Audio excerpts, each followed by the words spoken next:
we go. Yurti. What's it going to be? Okay, let's play the Sicilian.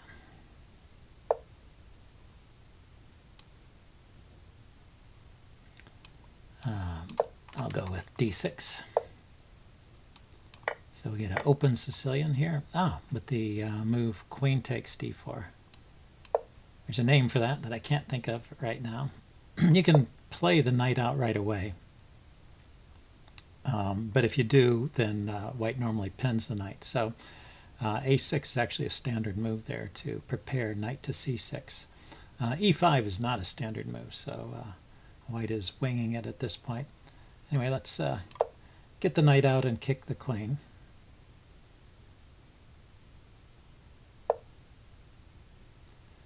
Let's see, if I take, he'll just trade queens. That'll lead to kind of a dull position, although maybe it's fine. I could play e6 here, just defend the pawn and develop another piece. And then I can get castled. So, yeah, I guess bishop to b4 might have been a threat, although he could block with the knight. So I am just going to get castled, as I said.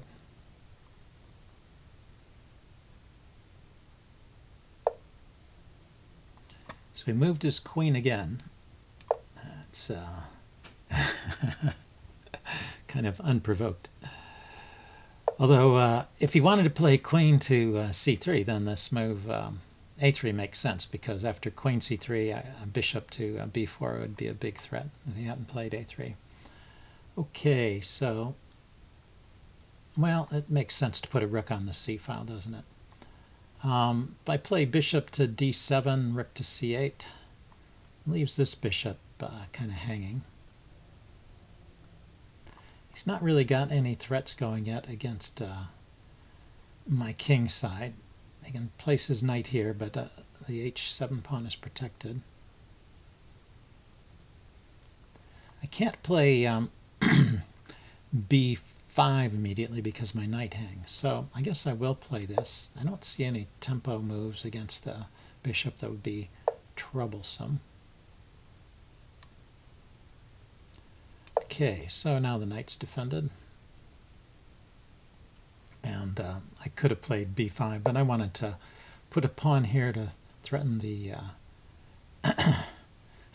what am I saying? I wanted to put a rook here to threaten the queen, which he didn't respond to. It'd be nice to play bishop to d5 here, you know, kind of a reverse skewer there.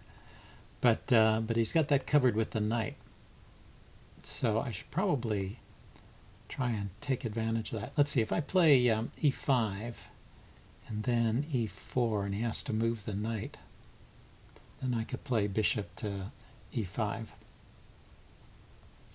which should win something. So can I play e5 immediately? He's got a knight, a queen, and a bishop on it. So I guess he could take. Knight takes, queen takes. Actually, no, he can't take because the queen's in front of the bishop. So I can't actually push e5 immediately. I was wondering if I had to play rook e8 there.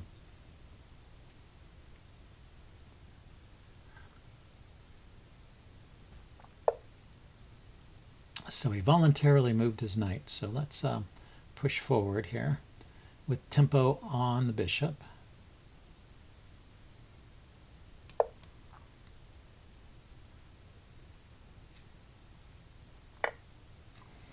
And then we'll play this move, hitting the queen.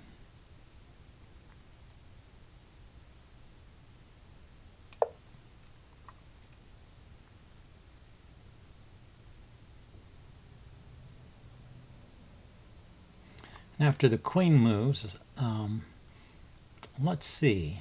The queen can go to b3, I guess. Then I could trade bishops and play bishop to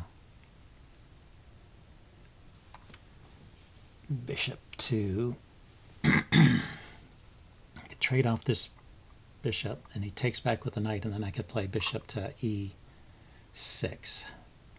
But he could take my bishop. So knight takes knight, bishop takes bishop, knight takes bishop, knight takes knight. Just leads to a lot of nothing, I guess. Well, let's see if he plays it correctly. It does leave his king in the center, so maybe I'll get something out of that. Or maybe he will play immediately and not deal with this threat. So I guess that's why you play a complicated sequence that's going to be okay, because you never know if your opponent is going to figure it out correctly or not. So okay, I don't win a piece, but I do win a pawn, right? Bishop takes bishop, queen takes, bishop takes pawn. And then also I have a rook coming to the e file with a pin. So let's go ahead and go for that. Don't see anything better.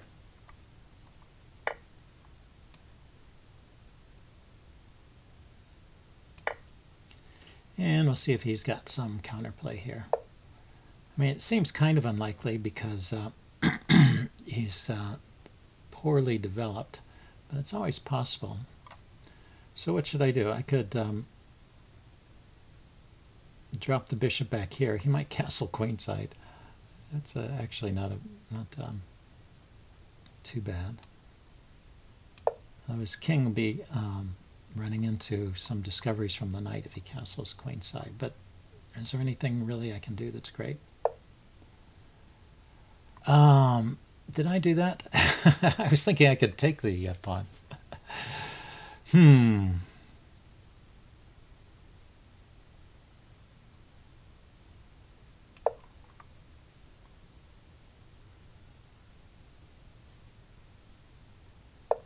Yeah, I was thinking my bishop was really safe there, and it wasn't. Okay, so let's throw in the check.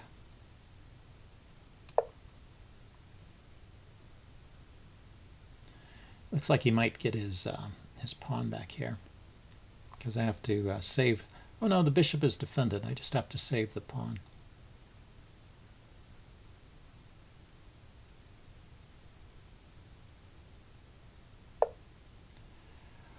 So, oh, I could move my bishop out of the way with a tempo here.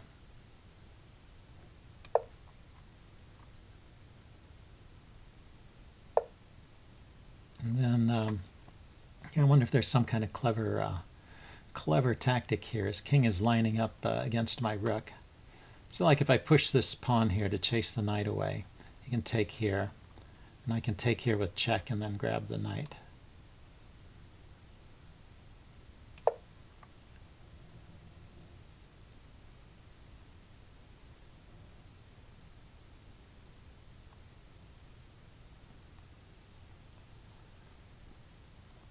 In any case, clearing this file is good, even if there weren't an immediate winning tactic. It's just the right idea to open lines to your opponent's king. Yeah, he went right for it.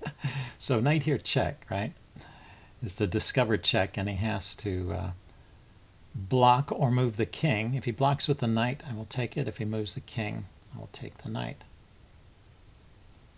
I just don't see anything good here for him.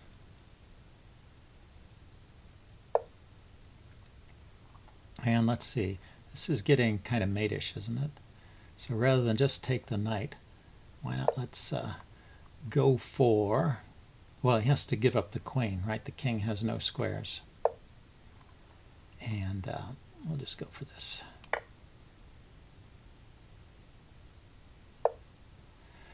So I can still take the knight, but I'm just wondering if there's a mate here, right? He can go to this square, though. So here, check. King can't come forward. Oh, he could come to this square.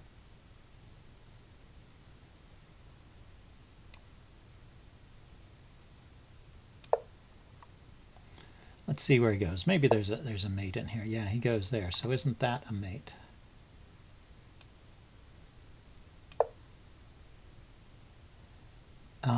Oh, he can block with the knight. Not entirely a mate. There's the mate. Not immediately a mate, I mean. Okay, well, that was not well played by white, but there were some interesting tactics there. So I will upload this one and we'll check it out in a postmortem. See you guys later. Bye.